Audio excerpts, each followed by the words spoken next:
All right, there we go. So if you had to rejoin because I don't know how to use this app, sorry about that. I'll try to learn. Anyway, a little bit of background again, not to be too repetitive, but we're going to do some hive inspections of, well, not really 12 anymore, but you'll see in a moment. These are some genetics, some beehives that I wanted to test. So anyway, safety first. Yeah, sometimes I do work bees without a veil. But you shouldn't. So I'll try to be a good example. You can choose to wear gloves or not. Depends on if you like to get stung or if you want to move slowly. But we will take our time today going through some of these hives. Just see what's going on with them. Again, the background on these is a local beekeeper here in the Kansas City area claimed to have mite-resistant bees. So anyway, the claim was made on social media, and kudos to this beekeeper for being brave and saying, yeah, I'll sell some to you, because I jumped right on it. I said, I'll take a dozen, right? And as per normal, not everything in beekeeping goes the way you planned it, but the queens were late. I had to start these hives late in the year, so I went ahead and got some comb, some brood, as well as the queens, and put them on brand new foundation, brand new equipment, brand new boxes, everything. So anyway, that's what we're seeing here. We're just going to see how they're doing, how they look. And just to keep score, if you will, I've already gone through these once this year. Certainly you can check out YouTube, search BeeResQ. It's spelled like this, Beeresq, and you can see some of the original videos that I did on this. This is after winter here in Kansas City, and you can see they're not all doing so great. And we've had some storms in the area too. It's kind of interesting to note that this hive has the top blown off of it. So we're going to check to see if it's alive or not. But 1, 2, 3, 4 out of 12 did not overwinter. And the remaining 1, 2, 3, 4, 5, 6, 7, 8, that's what we're going to look at today. So anyway, again, kudos to their beekeeper for being willing to sell some of these queens. A lot of times a beekeeper will make claims about the genetics and their bees, and they won't back them up by selling or letting other beekeepers test them. So anyway, we'll see if I can move slowly enough and find a way to stand this up for you that'll let you see kind of what I'm doing without too much difficulty. And we'll do some of this together. So anyway, if you're interested, great. Thanks for being here and following along. And if you're not, I guess you keep scrolling, right? I mean, that's what I do. Okay, so here we go. Let's see if I can get this positioned so that you guys can see a little bit better what I'm doing. All right, is that cut off at all? Let's get in the shade a little bit. See how we're doing here. All right. So let's check the first hive. I do have hive top feeders on, and I use a special type of syrup that's preserved. It's kind of a gut healthy formula, and the bees like it. It doesn't, it'll actually crystallize before it goes bad. So I don't like dumping out sugar syrup. So I really like this preservative. At the top. You can put these on different ways, by the way. Sometimes I put them above the inner cover, and other times I put it below. It depends on how fast I want them to consume. And when you feed heavy, sometimes they draw new comb. It's an old foundation. But there's not a lot going on with this hive, is there? So winter losses, I'll talk about that as we go. Winter losses are something that every beekeeper faces. Now, I would not consider this a loss because we have some bees on there, right? But they're not doing great. And so we'll dig in a little bit deeper. We'll just move kind of slowly. Yeah, I should probably have a smoker. If you're wondering why I don't, it's because I just don't want to use a smoker right now, actually. And I originally was going to be in a huge hurry and wouldn't be able to do much with these bees. But since I can take my time a little bit, It'll be more clear on video, I think. So here we go. We're just taking a look, separating some frames. Lots of resources. That's honey. That's a nice frame of resources. Frame of food. There's a couple girls in there consuming a little bit. And you know, you don't have to take out every frame. You can just take them out, you know, just enough to make room to do what you need to do. So if you're worried about disturbing the bees, you don't have to go crazy with it. But if you take your time and move slowly, you can see they're doing okay. Not very strong population at all.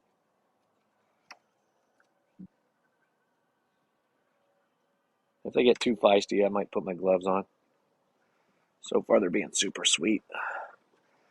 So there are some capped brood examples, and doesn't look like they're viable.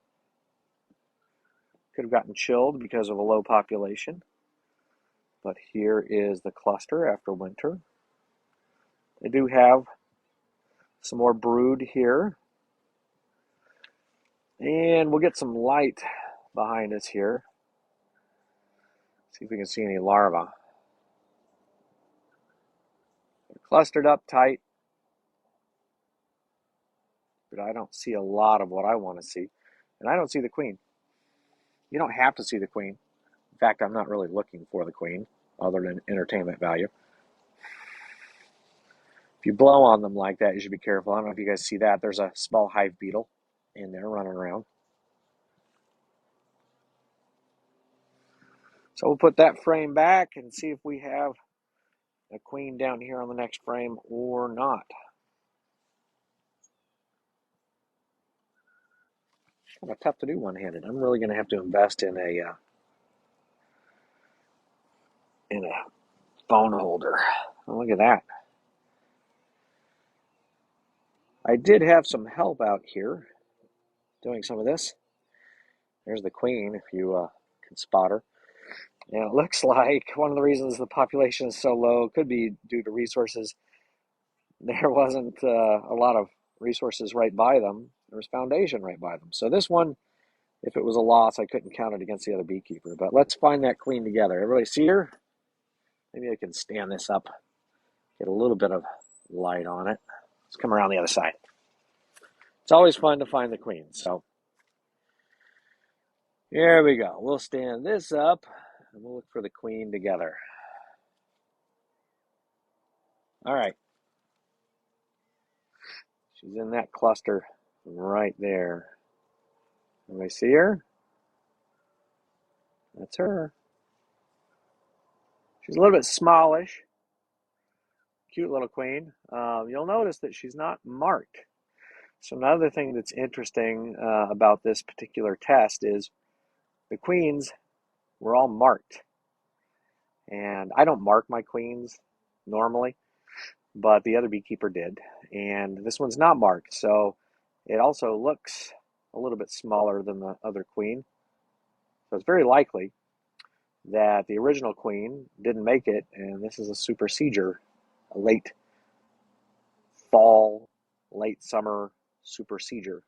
So watch her for a minute, get an idea what she looks like. I'll get in a little closer. She's hiding under those bees. There she is. And we'll put her back. So how do we assess this hive? It's weak, very weak. And what does that mean as far as our test? Not a lot, because, again, there was a frame of foundation right next to a couple of viable brood frames. So what are we going to do? We're going to rearrange things, give them a chance to recover, put some resources right by her.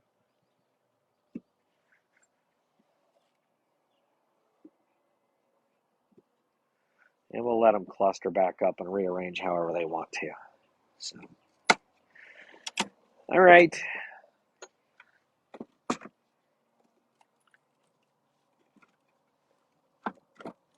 We'll see what we can do. Warmer weather. We might throw some probiotics on here just for giggles. But they may come back and brood up nicely. We'll give them a chance to do it. We're not going to shake them out. They do have plenty of resources above them. They just didn't seem to draw out as many frames as some of the other hives. So you'll probably see one or two that's boiling over if I can keep the live going that long. But anyway, interesting, right? Maybe yes, maybe no. Go ahead and put the food back on them. And you know what I'm going to do? Since I want them to consume it faster, I'm going to go ahead and put the feeder right back on. Instead of on the inner cover, I'm going to pop the inner cover on. And yeah, this thing, it was a double deep. They're getting ready to go through a hatch, but I just think that's too much space for them. So I'm not going to put it back to a double deep configuration. I'm going to leave it as a single for a week or two. And then let them fill it out before we come back and add some more space again. All right, there's another question a lot of people ask. How do you store comb? You can store it outside if you want to, just like that. As long as there's plenty of light that gets into it, you don't have to worry about wax moths. It'll get rid of hive beetles. So anyway, how are we doing on this live feed? Let me see here.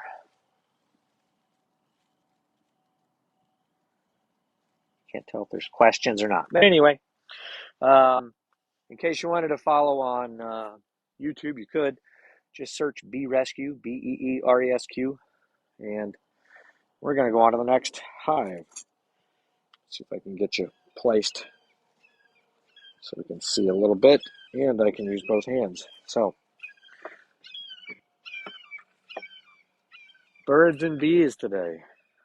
The hawks flying around up there. Noisy.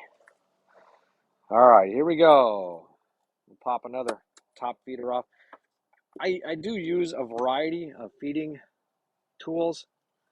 Some people like the way I feed, some people don't, but I use a variety. I like to use a lot of internal frame feeders that sit inside, but I'll use a top feeder if I want the hive to put on some weight fast, which is what I needed last year, you know, when these started so late. So, all right, here we go.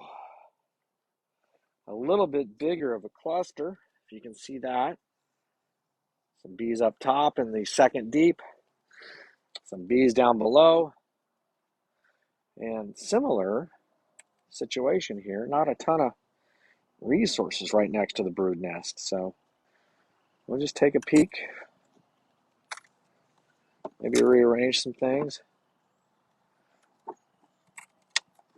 If you loosen up the frames a little bit and pull one from the side, again, you can make room. You don't have to pull every frame. I rarely do. And yeah, again, I am moving a little slower than I normally would, just because doing this live thing and not wearing gloves, so easier to use the phone without gloves.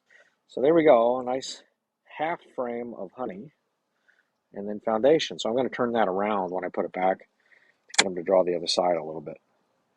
But if we move slowly and carefully, usually the bees are going to behave pretty well. There's a little bit of open comb there in that one, so I'm going to put it closer to the brood nest so the queen can lay in there.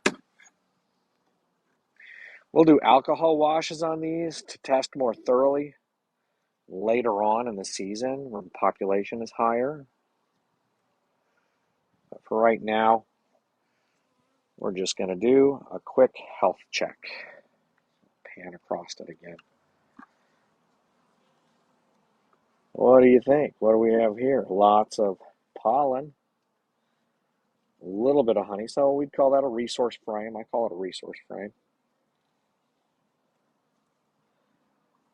I like to look past the current frame into the next frame if I'm trying to find a queen. Really, I just want to find brood, eggs, open brood. There's some daisy chaining. You can see that, kind of clinging to one another, kind of interesting. Let go. There we have some capped brood. Get some sunlight on it. I'm going to pull my phone and get propolis all over it again. Give you all a better view of what we've got going on there. So we have capped brood. You can see pollen. The bees are carrying pollen in. You can see pollen on their legs. You might spot the queen on this frame, but not always. On the other side, let's see what we've got.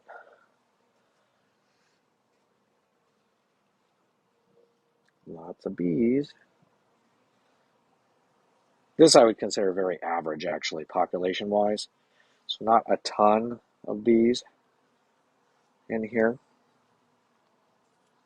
I'd like to see way more than that, usually. But here we go. We'll see how far I get one-handed, see if I get stung at all. That's something people ask me all the time. They're like, hey, Mike, don't the bees get mad and sting you? Well, yeah, they do. And I say, well, geez, why do you do it then? Well, you like to eat, don't you?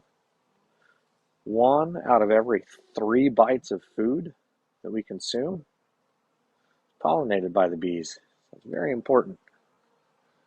Very important. Beekeeping is very important. It's also very expensive and very time consuming. So when you go to a big box store and you buy honey, make sure it's produced in the US. A lot of brands that look supernatural, or I shouldn't say supernatural, that look like they're all natural, US based, the company might be. But if you look at the small print on the bottom of the bottle, or sometimes even in large print, it'll say that the honey is from different countries.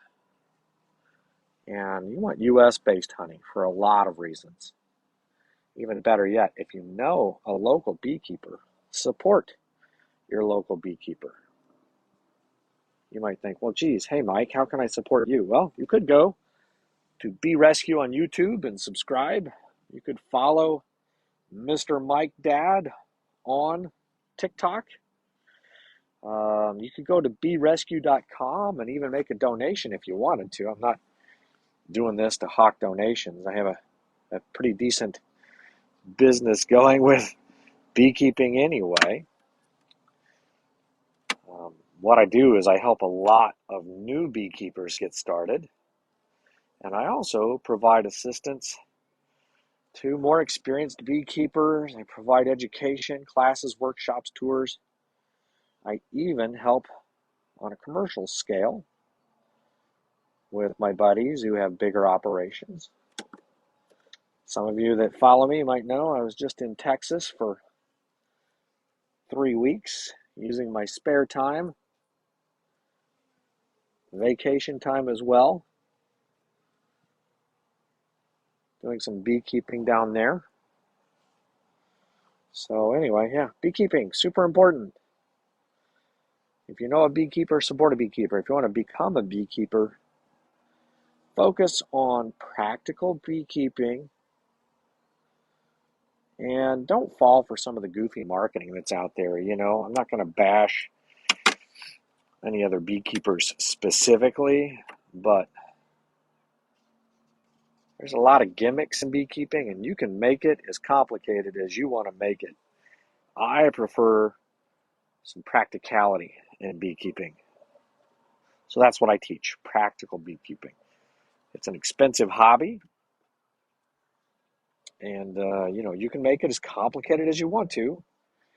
I prefer to simplify things. I think it's better for the bees to do that. So, all right, let's take a look at something a little bit interesting here. Not super interesting, but you might see these from time to time. It's not a queen cell, it's a queen cup. Basically practicing. They want to make sure that they can build a good queen cell when it's time. But this one, I don't think we're anywhere close to this one swarming right now, unless a pest issue developed. You know, sometimes pests can drive a colony to abscond. But they look better than the first one, right? See if I can get a little spin on this one. Take a look at the other side for anything entertaining or interesting over there. You spotted the queen. You're doing better than me. But I see some young larvae, eggs in there.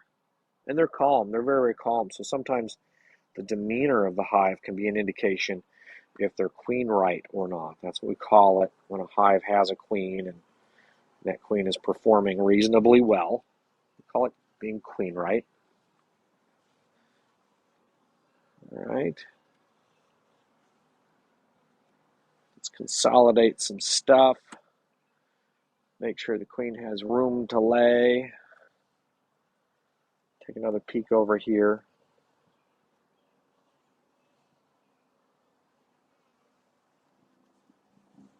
All right. A lot of people have questions about bees and beekeeping and why it's so hard to keep them alive. There's something called colony collapse syndrome, or colony collapse is what they have really kind of named the situation where a beehive might be thriving or might seem to be thriving, and then all of a sudden, boom, it collapses. Bees die, bees abscond. And that's caused by multiple things. You know, it's rare in agriculture, farming, really in life. It's rare to be able to point at one specific cause. So one of the more likely reasons for colony collapse is mites or mite infestation. And what happens is varroa mites are the big ones right now. Varroa mites can be a vector for disease, and so they're kind of like little vampires or tiny little ticks, but on bees. And they actually don't suck the blood like they thought originally. Dr. Samuel Ramsey did a fantastic job investigating this and found that they're actually living on an organ within the bee. It's an organ, and it kind of surrounds the inside of the shell of the bee called the fat body. And no, it's you know, not the dad bod, but not my fat body, but it's an organ, actual organ called the fat body of the bees, and that's what the mites live on. They basically inject a chemical that causes that to basically consume the fat body from the inside out, and they live off of the bee until the bee itself is no longer a decent food source, and then they become phoretic, for lack of a better word. They'll actually come out from the belly of the bee. They're kind of tucked away inside the armor plates of the bee in the belly, and they'll actually take a ride out of there because they think the bees are so weak that they need to move on to a new host. So bad news when the pests themselves have given up on your bees, right? So anyway, this little batch of bees is getting slightly testy. I've had this one open for a while. By the way, a lot of people ask, how long should I spend in my hives, especially new beekeepers? They want a time frame. And you know what? You shouldn't actually open your hives unless you have a plan for them, right? You don't want to have them open unnecessarily. You should know what you're going to do and what your goals are before you open up a hive. My goal was to see how many were alive and what their population looked like, and then I added trying to go live as part of my goal. So, but as far as a time estimate, right? As far as a time estimate, usually an hour per colony per week during the beekeeping season is what you'd expect to spend time-wise. So it's not how much time I spend, to be clear on that. I might spend a few minutes per hive. But since we're doing a hive tour, you can see me spending a lot more. So I'm adding a second box, completely unnecessary actually, in Kansas City or in the Kansas City area to run a double deep, even way up north. Double deep configurations are really more for producing bees so that the brood nest is spread out amongst two boxes as opposed to being consolidated into one. A little bit different management technique involved, but the bees themselves can't really lay more than 10 frames anyway. The queen can't. So you could go from a single to honey supers. So this is your brood box. This might be a brood nest since it's split above two. And I like to use a saying to remember this, but how's it go? Singles are for food. Doubles are for brood. So if I wanted to make splits, make more bees, then I'd be better off running a double deep. If I wanted to make more honey, I'd be better off managing a single deep. So anyway, let's see, what else have we got going on with this one?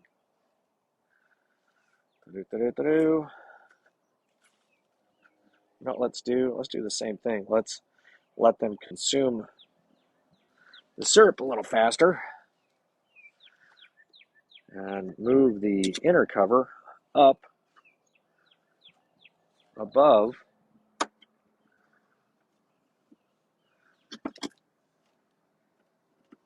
the hive top feeder. Yeah? Sound like a good plan? Good. All right, I'm going to put you in my pocket so I get both hands going again. I need to get one of those external camera things, you know, that allows you to basically hook it to the front of your suit. But here we go. I'll explain a little bit why I'm changing this. The bottom side of this is all accessible now as they start consuming more and growing their population. And the reason I put it on top of the inner cover sometimes is this little hole just might slow them down a little bit in consuming the feed. You might think, oh my gosh, Mike, the feed is going to ferment. This won't. It's a commercial type of syrup. It has a super secret gut healthy recipe, but not really. It's basically a thymol and a couple of essential oils. But there you go.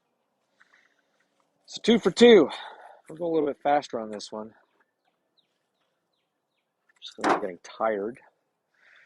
I've already been through the education apiary.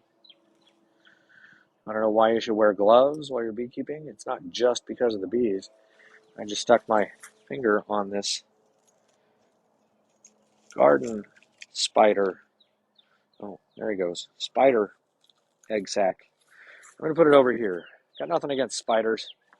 I used to really have an issue with spiders, but anymore, not such a big issue. There you go. Save the spiders. Save the bees, save the spiders. So let's set aside our syrup. You can see they've consumed more of it. And guess what? Right away we see more activity. Indicates they've either just moved up or they're just more populous. So let's see what their temperament is like. See if they're hyper defensive or just normal. Such a gorgeous day. I think maybe they're just happy the sun's shining just like I am. So we'll be good beekeepers, thorough, and we'll look at the inner cover. I don't see a queen running around there, do you? Okay, great. And this one has really, really moved up quite a bit. So back in the pocket you go.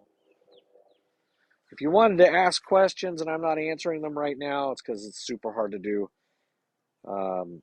At least for me, it's super hard to do this live at the same time as do my beekeeping, at the same time as answer questions. So, but if you wanted to ask questions, you could do that at BeeResQ.com, spelled just like you see it here, BeeResQ.com. You can fire questions off there or on Facebook. I have a BeeResQ. It's facebook.com/all lowercase BeeResQ, which is my fan page. I also have a group that has it capitalized correctly. I don't know why, but Facebook won't let me change it. But you have to be, or you're supposed to be, within 2 or 3 hours of Kansas City in order to be in my private Facebook group. Why is that? I'll tell you. Beekeeping is very geographically specific. And so in my private group, I post more stuff about what I'm doing. And that's where I answer a lot of questions. That's where people ask for a lot of advice that is specific to our area. And here in Kansas City, weather changes, even a mile or two, can be very, very different in regards to what the bees are seeing. You might have a few hives quarter-mile apart, one of them starving and the other just going gangbusters. So I like to keep the group more geographically oriented, consolidated, if you will. Now, this is an interesting one because the queen has moved up into the second box and been laying like crazy. Good queen, much better population already, and plenty of drone brood at the bottom. I'll try and get this at an angle that you can see it better. But drone brood stands out from the frame a lot more than forager brood. And as we look down inside there, maybe hard to see, we see a honey ring around this brood and different sizes and ages of larvae.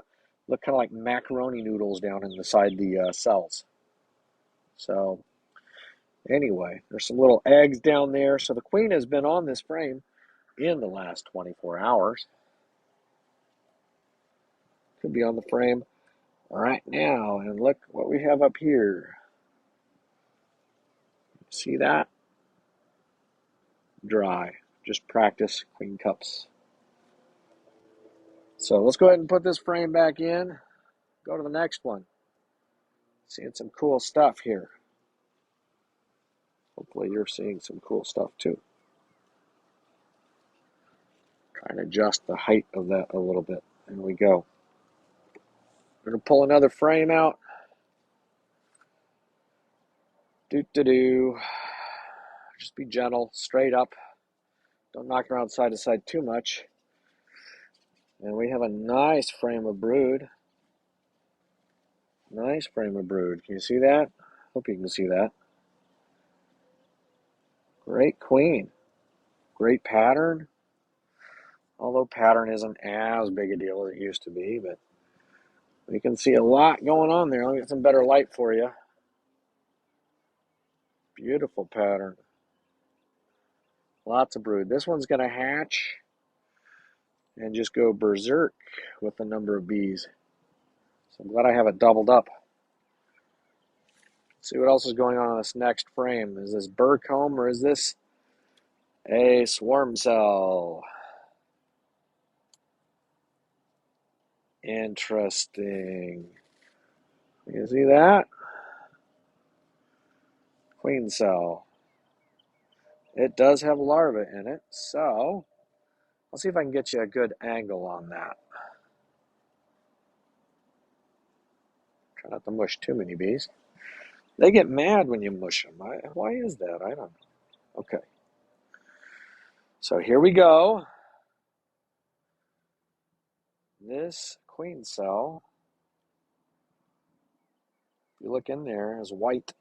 A little white dot of larvae in there. So they're making a new queen. They could still tear that down. It's not capped yet, so they're not necessarily on their way out, but it could be indicative of a swarm tendency.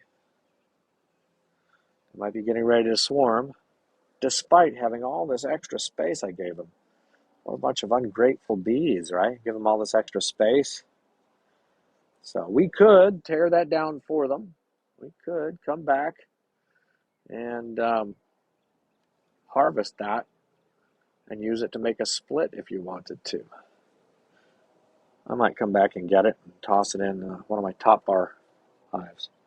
So, okay, not a lot else going on in this one. So I'm going to put you down for a second over here so you have a little bit of a view while I straighten this up some more. You can see all of that fur comb at the bottom has larvae in it. But I'm going to go ahead and scrape that off. Do a little bit of cleanup as we go.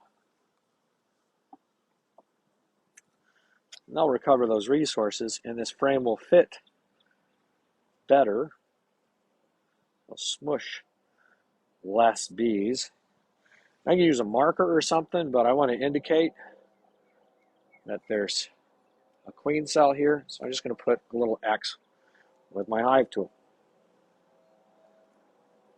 Go ahead and center up the colony a little bit. You can see me kind of sliding them over a little.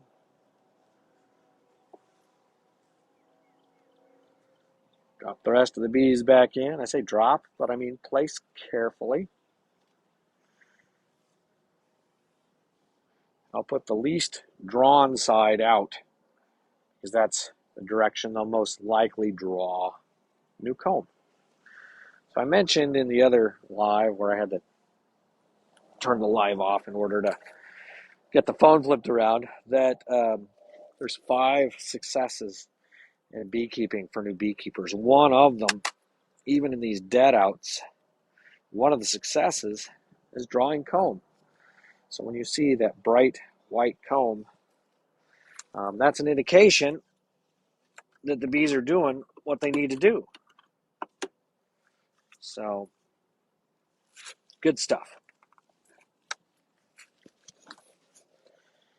All right, so let's take these girls in the top box and we'll carefully place them on the lid. I'll show you what I did there. When you lift off a box, you give it a little twist. When you put it back on, you give a little bit of a twist, but I like to set it on the lid that way or stand them up sometimes. Since that one has a queen cell in it, I'm being a little more careful with it. But when you go to pick this up, the propolis will glue it on. A lot of times you want to put a little bit of weight on the lid or whatever you set it on, or go ahead and crack it loose with your hive tool. Speaking of hive tools, here's how I hold mine so that I can grip. Right? I can grip like that and also use my hive tool for leverage. So let's examine some open drone brood. This is a great way to get an idea if there's mites or not.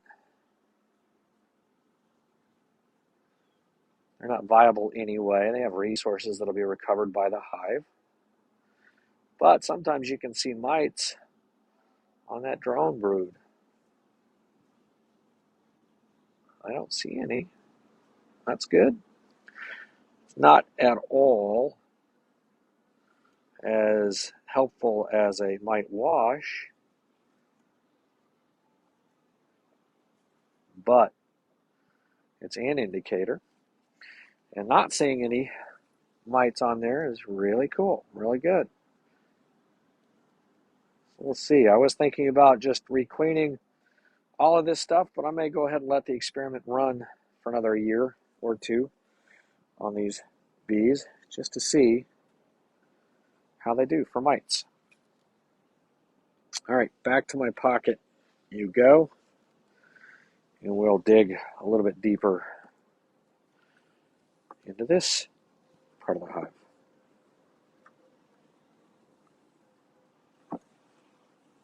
Nice honey frame, partial honey frame.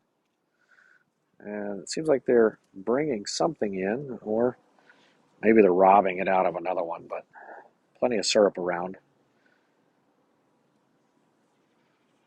This is kind of checkerboarding. We have an undrawn frame and foundation between drawn or partially drawn frames and foundations.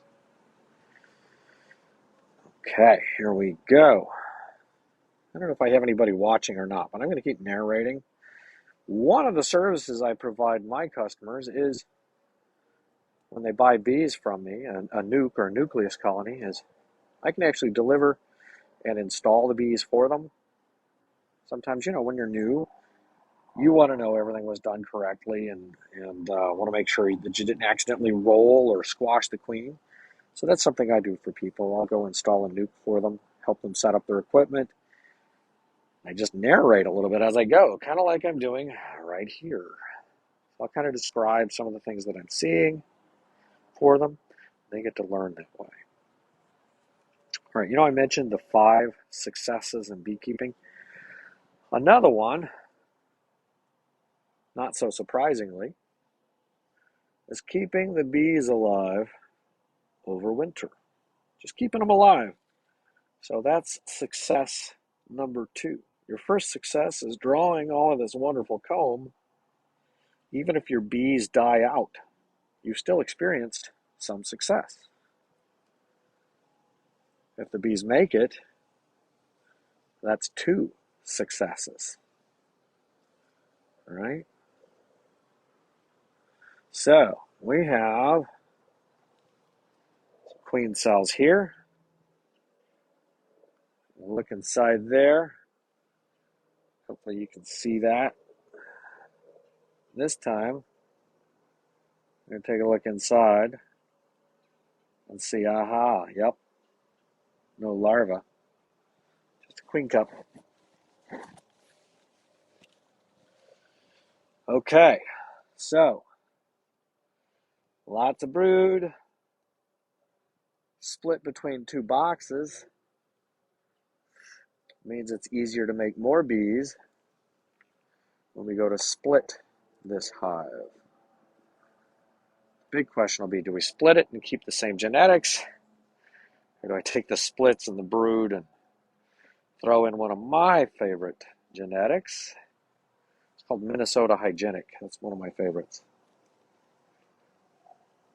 All right, so we got a fair amount of brood in the top box. We saw a frame and a half or so up there.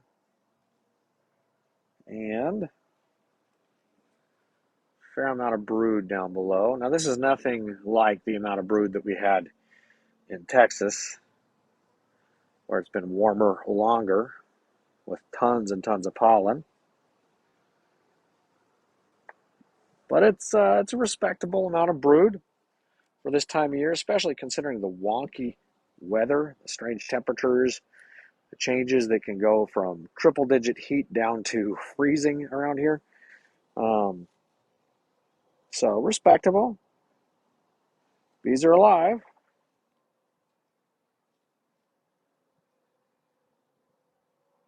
All right.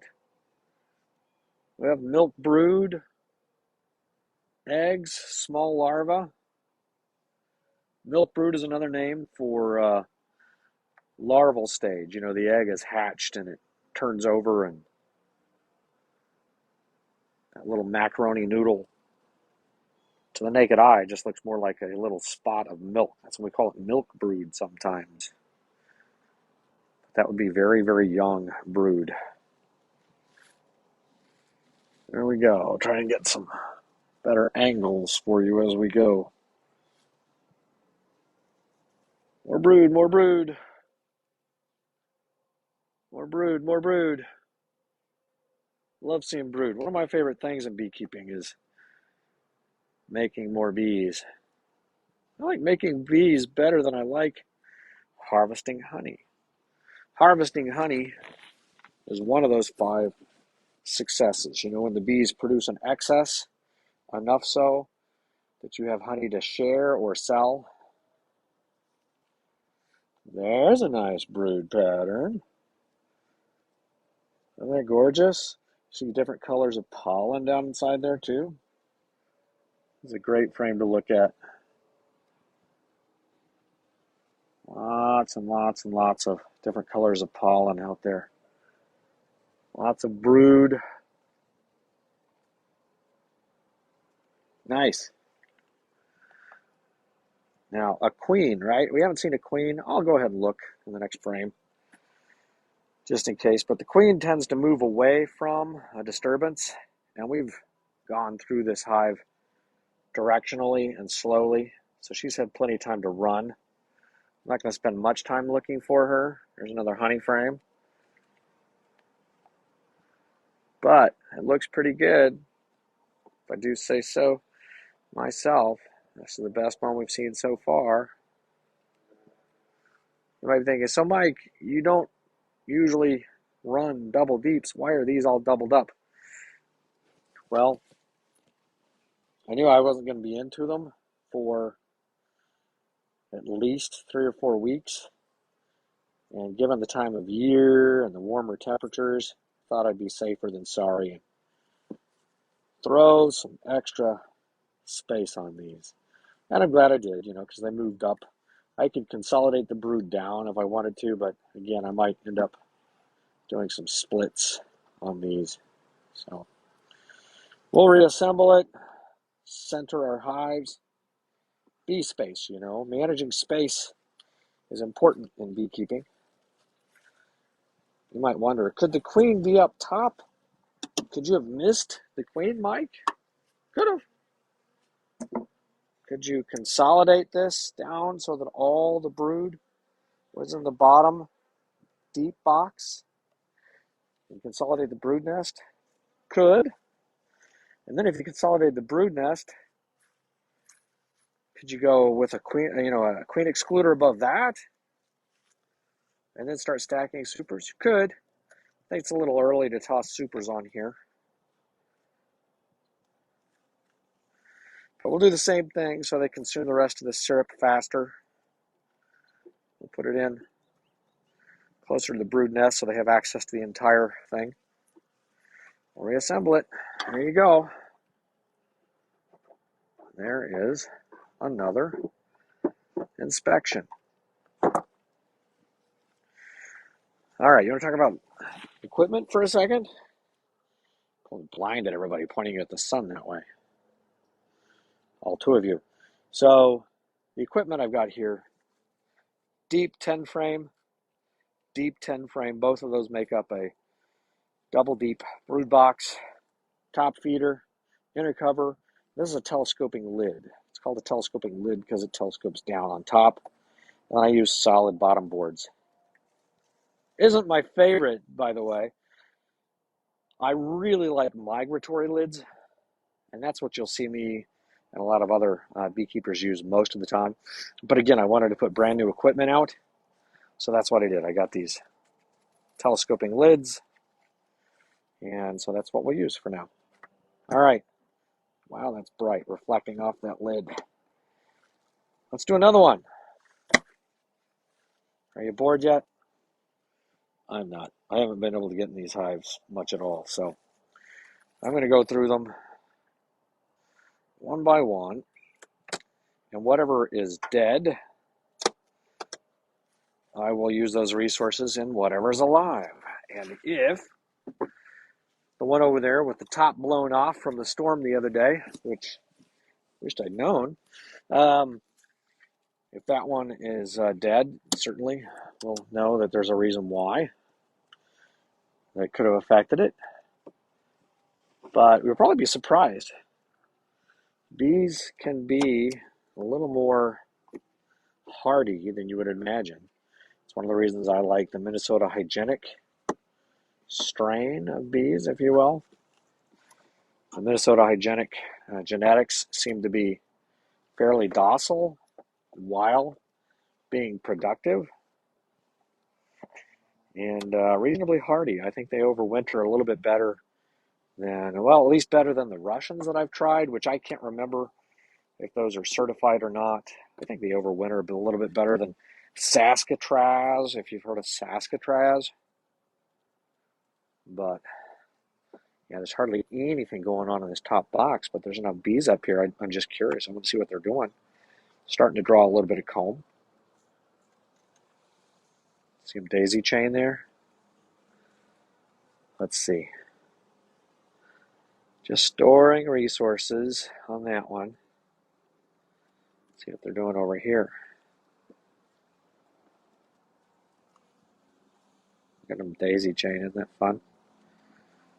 You see that? All right. Just drawing a little bit of comb. There's your queen, and she's marked. Can you see her? We'll do another find the queen. This one's cheating, though. This one is for sure one of the queens that was put in last summer. Should have spotted her by now, huh? Da da da da da da da. So bright my phone wants to adjust. See that big old dot on her? So this particular queen being out here means what? Well, that means we can do something else with her. I happen to have a nuke box over here. I'm going to go grab that real quick. Hang out just a second with me.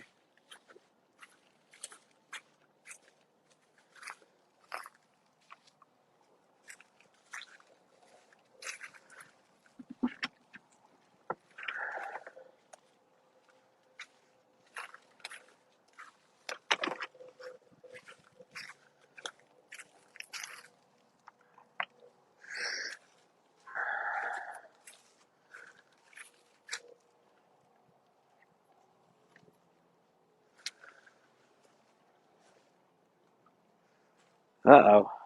I turn it up, then I turn it off. What'd I do? I think I'm still going. There we go. Let's take the queen and put her in a nuke box temporarily. Just to hold her carefully, avoid smushing her. I'll get in the shade and figure out if I'm still alive or not. Looks like I'm still alive. Yeah, all right.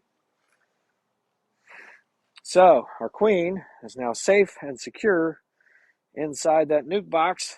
We can go faster and be a little less gentle if we want with the rest of the bees. I'm going to show you some cross-comb, burr-comb.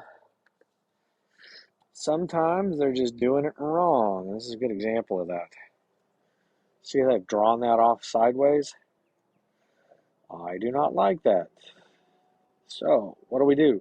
I could just scrape it, but there's a lot of stuff drawn out here on this old frame that they can work from. So I'll probably just move it off to the side. There's also a few larvae in there. So I'll just take it, move it over here somewhere out of the way. And then we'll go down and look and see what else is going on in the rest of the hive. We don't have to look as hard, right? We don't have to go really any deeper if we don't want to. I'm just curious about how everything looks down there. So here's another way. I sometimes set hive sideways. It's easier when you have all the frames in it. But you can set them like that sometimes as well. Bigger population. Let's see what's going on, shall we? Starting to get a little irritated. I have to put my gloves on. A lot of people would insist on scraping that burr comb down. That's more for the beekeeper's convenience than it is for the bees. It's actually a ladder for them to get up into the next box. But look at that. Nice resources coming out of winter with good resources, good population. There's different hive tools, by the way. I prefer the J-hook hive tool, but it's in my truck and somebody's borrowing my truck right now. So I'm using one of these. We just have some spares in the shop. And I like that you can do this kind of gentle action side to side to separate frames. You can do that with a J-hook too, using the blade or whatever. That's really what you get used to. No right or wrong. And yes, if you spotted me holding my hive tool differently, this is the way I normally would hold it. But since it's a different type of hive tool, I'm modifying my approach slightly.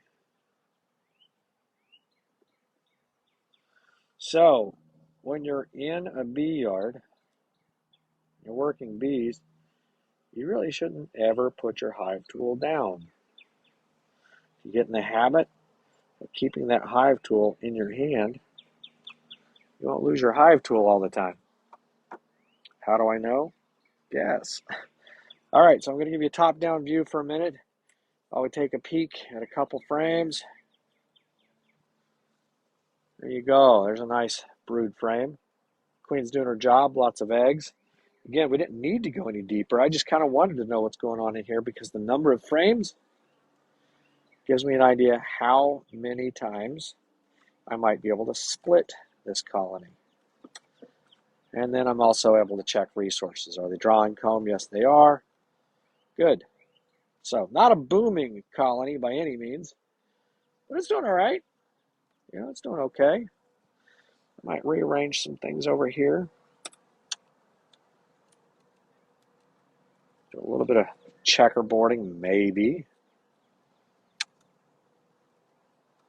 I like to have honey frames on the outside, brood frames, and drawn comb to the center. And that way, it keeps that brood nest together in the middle. Another example of a hive that, if I left it singled up, would probably be fine right now. But it's doubled up because I want to make some more bees. These bees are another genetic, I haven't decided yet, but the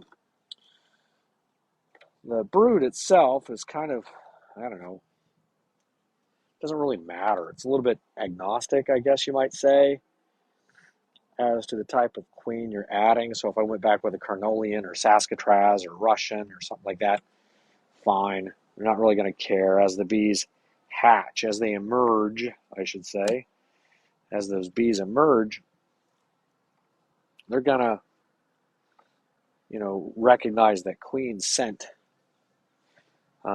that's in there. So there you go. All right, we'll start putting this one back together.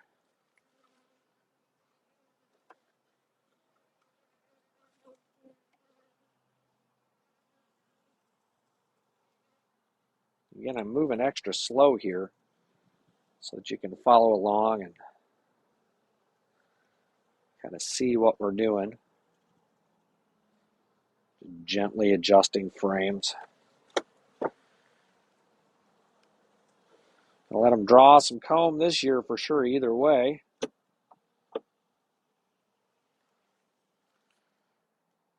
I'm going to move that wonky comb off out of the way a little bit. And we'll put the queen back. All right. Here we go. Grabbing the queen out of that nuke box over here. It's good to kind of spot her again to make sure she's somewhere in the middle so you don't roll her when you're putting her in. But she's kind of hiding herself underneath the rest of those bees. There she is. Show her to you one more time. See if you can find her.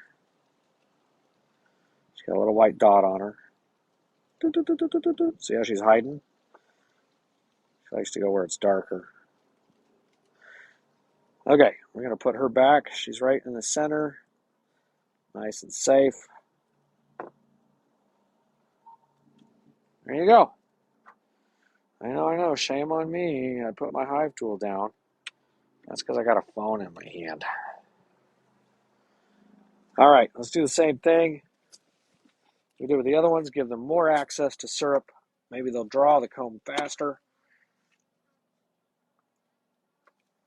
and grow the colony even faster. But yeah, that syrup's been in there for months. And still liquid, still fine. Doesn't smell fermented at all. Inner cover up top this time. Telescoping lid. And away we go. Gonna put you back on my pocket again. I'm gonna make everybody dizzy with this type of live broadcast, huh? All right. I keep saying I hope you're enjoying yourself, but if you weren't, you'd move on anyway, right? Isn't that part of the deal with access to social media? Everybody being their own broadcast. All right, let's see what's going on in the next one.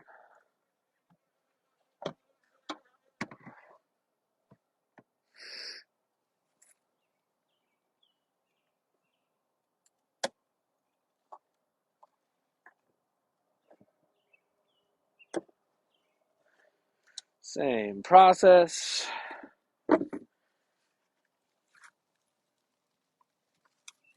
Wash, rinse, repeat.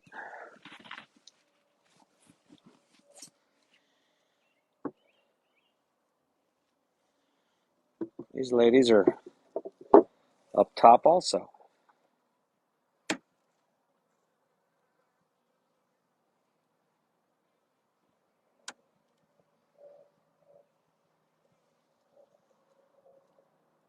You want to see a quick inspection? This is I'm on my way to the airport inspection, right? A lot of beekeepers, hobbyists, we have other lives and do other things. Sometimes we don't have 20, 30 minutes, 5, 10 minutes, even a few minutes to go through a hive. So we might take and twist the top off, just tilt it back and take a look. Looking for some swarm cells, right? Looking at the size of the colony. So they're alive, they're viable. It's not robbing that's going on here. We can actually be done. Nice, right? Do they have plenty of food? Sure they do. They've consumed less than the other ones. What could we see inside there? Well, we could see that there were unconsumed slabs of honey, or syrup, more likely, that's still stored from winter. So away we go. Lid it. Go on to the next one. You might think, hey, Mike, what's going on with those top feeders down there? You might say, what top feeders? Well, you know, Mike, like the ones you have on top of your other hives, but they're down there. I'll show you. Basically, storing equipment and using it as an open feeder. Not going to be bees in here, but if there's syrup, then there's not a lot of hives around here to rob that out because they have access to this almost like a mini hive. So if they ran out one of the other open feeders, they could get to that and bring that home. But there you go. What else? 3 more to go, shall we? The suspense is probably killing you on if that colony over there that had the lid blown off maybe a week or 2 ago, suspense is probably killing you, right? Are they alive? Is it a good colony? Is it not a good colony? We'll find out together. Stay tuned, I guess. We'll see what we can see. We'll do quick inspections on this one so you don't have to wait forever. Already spent way more time on this than I normally would, but that's okay. We're having fun, enjoying ourselves, going through some stuff. There we go, viable colony. All right, everybody see that? Nice white comb. They're drawing. No swarm cells up top. They're visible.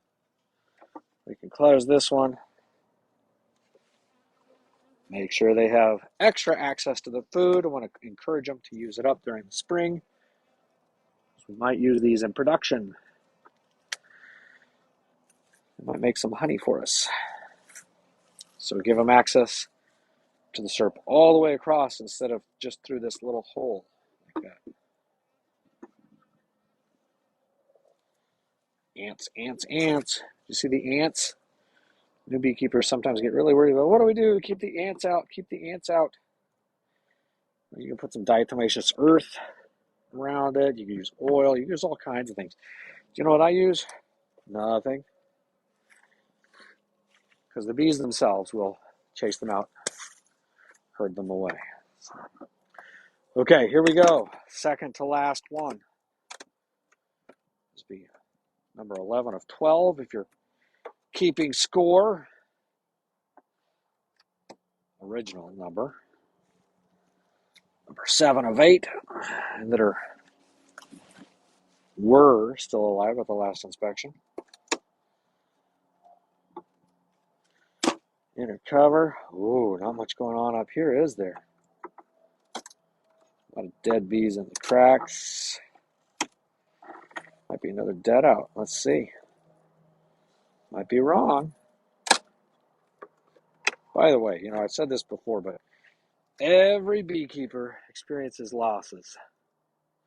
So knowing how to interpret or diagnose losses, understand why you have losses, is important. So bonus for you, you get to see me do that. See all these dead bees right up here?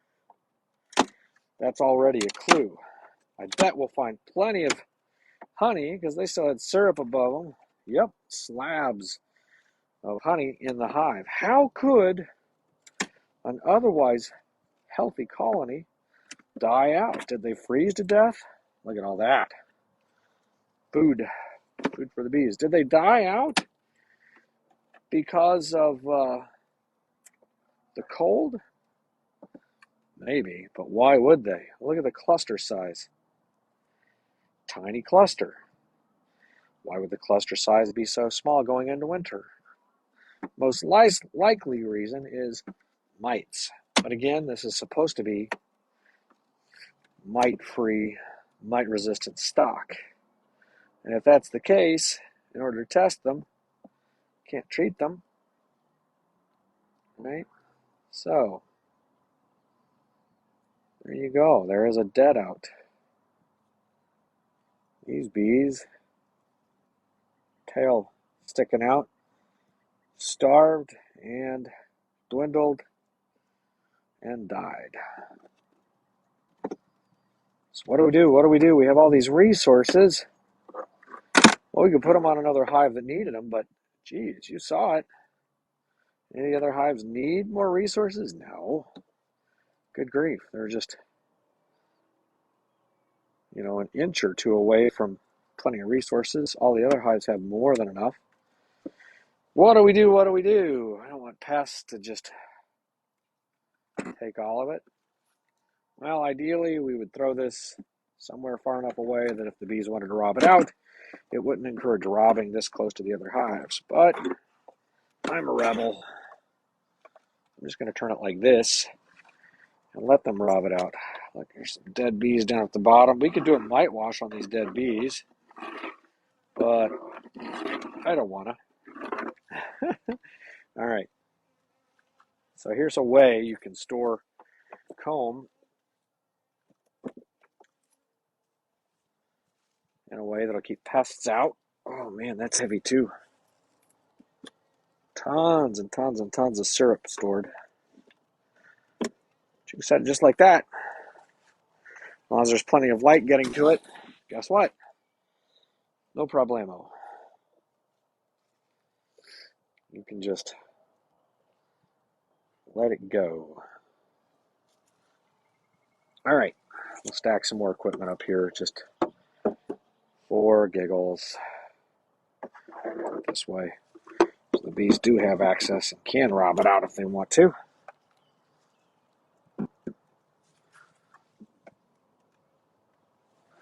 And they can even get to that syrup through the bottom like they would normally. Toss a lid on it. All we're doing is just keeping the equipment protected. Okay. The moment has come. Are these bees that have been lidless for possibly weeks still alive? We're going to find out. So let's get rid of the syrup for a minute. Just set it over here. Let's pop the top on this inner cover. No action at all up top. Maybe hunkered down lower. Could be completely dead. Could have absconded entirely. There we go. The question has been answered. Is it a hive that's alive? No, it is not. So we'll do a quick diagnostic on it as well. Another answer to the question. Treatment free doesn't work. Temporarily. So why did these die? Did they starve out? How could they starve out with so much honey? Well, they started to brood up. And the wonky Missouri weather got warm for a few days, started to lay a few eggs, and then they wouldn't leave their brood. That's their babies. They don't leave their babies. So they'd rather starve than leave their babies. As a result, they did starve. It's kind of like starving to death in a grocery store because you don't have your credit card with you. Except in this case, it's their babies. They don't want to leave their babies. So they starve out. It's kind of sweet and annoying at the same time, right? That's how it works.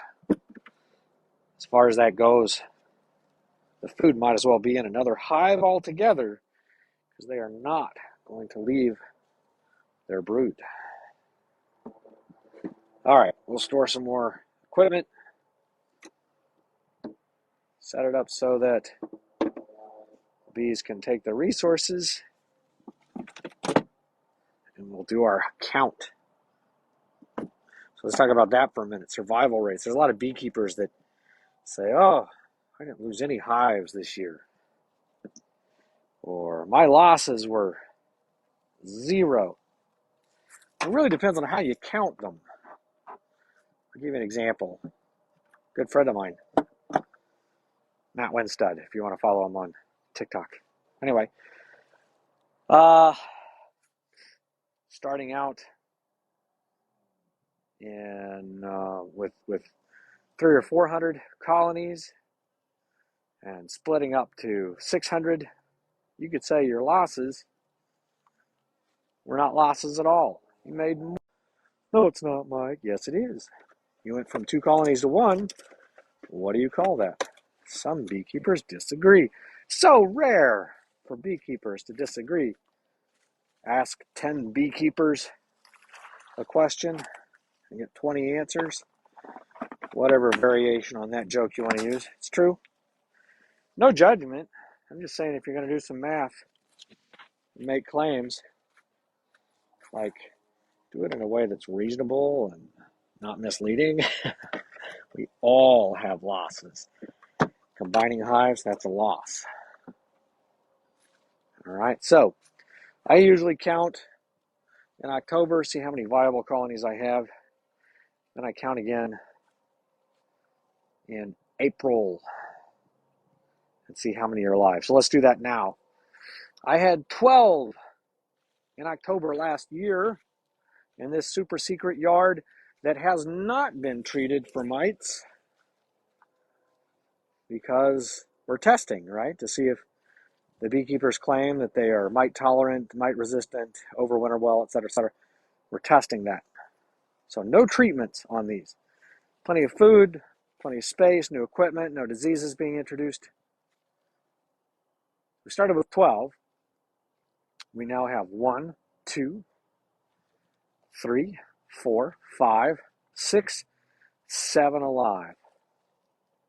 So I'll let you do the math on that. 7 out of 12 treatment-free hives coming out of winter.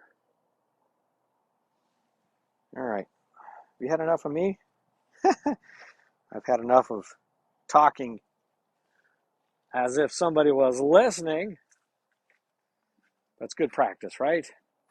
How do you make better videos? Make videos. How do you get better at anything? Practice, practice, practice. So, there you go. If it is still live, hi. I'll give you my info again. Mr. Mike Dad at BeeResQ.com. You can search BeeResQ on YouTube. You can search BeeResQ on Facebook and follow my business page. If you're in the Kansas City area and you want to be part of my private Facebook group, you can look for BeeResQ.com/capital B, lowercase e, capital R, lowercase e, lowercase s, capital Q, just like this, right? But the main Facebook group is lowercase, facebook.com/lowercase BeeResQ. So there you go. And this is the brand of jacket I'm wearing. Comfort Pro jacket, Comfort Pro gloves, and I should say sponsored by Dickies. Did you guys know that Dickies has these work pants that have a built-in hive tool? Ta-da! It's not really what it's for, I'm sure, but I don't care. I like it. So, all right. Let's see if I can figure out how to end this live. Appreciate all of you that followed along. Take care.